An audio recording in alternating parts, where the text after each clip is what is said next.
Lição número 19, batizado por João. Então Jesus veio da Galiléia ao Jordão para ser batizado por João. Mateus 3,13. Por que Jesus, sendo sem pecado e não necessitando de arrependimento, já que o arrependimento é o que precede o perdão, se batizou? Assim como Deus, embora não canse, descansou no sétimo dia dando-nos o exemplo. Jesus, seguindo o exemplo de nosso Pai, passa também a ser exemplo a todos nós, batizando-se. Jesus passa por todo o processo, todo o caminho que cada um de nós precisa passar se quisermos finalmente vencer.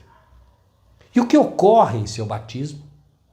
O Pai confirma a paternidade de seu Filho nas palavras: "Este é o meu Filho amado, em quem me comprazo." Estas são palavras que também nós, com os ouvidos da fé, podemos receber como nossas quando nos arrependemos, entregando-nos ao batismo, assim como também podemos, pela fé, receber o Espírito Santo de Deus, que habilitou Jesus a vencer o conflito ao qual logo passaria contra o diabo. Diz o texto: "Então foi conduzido Jesus pelo Espírito ao deserto para ser tentado pelo diabo." Por que foi conduzido Jesus ao deserto logo após o seu batismo? Porque agora está pronto, tendo recebido do Pai poder para enfrentar o inimigo. Irá enfrentar este poderoso adversário como todo ser humano tem que enfrentar, mas não por um poder próprio, inerente, mas sim pelo poder de Deus. Não apenas que lhe foi dado, mas que lhe seria dado constantemente, à medida que se mantinha dia a dia em comunhão com o Pai. Dependência plena.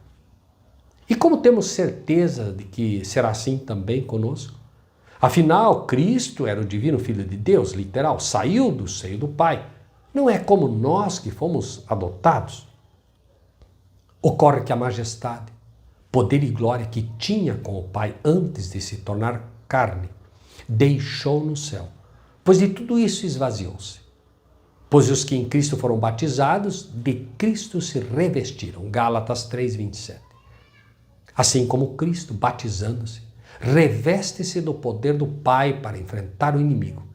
Aqueles que batizam-se verdadeiramente, revestem-se de Cristo e podem então vencer também como ele venceu. Se não vencemos, é porque nos falta fé. Tudo é possível ao que crê, disse Cristo. Curiosamente, Jesus é desafiado pelo inimigo primeiramente com as palavras: "Se tu és o Filho de Deus." Note-se que a tentação não foi "se tu és Deus" ou "se tens poder em ti mesmo", mas "se tu és o Filho de Deus."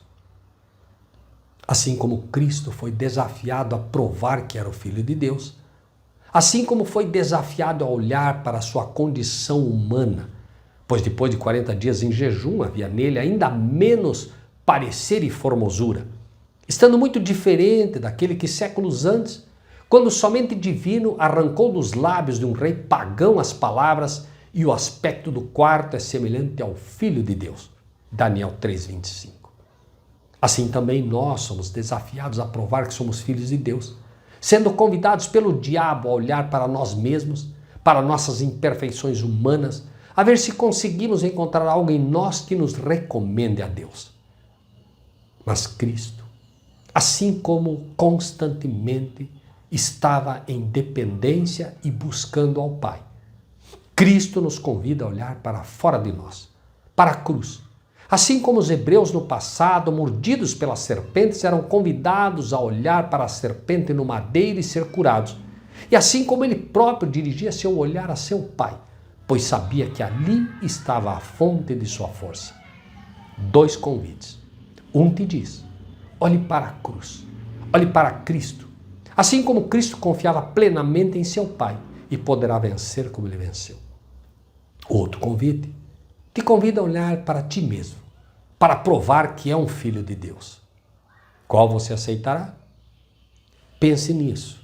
Lembre-se, de graça recebeste, de graça dai. Então, comente, compartilhe, inscreva-se no nosso canal e que Deus seja contigo.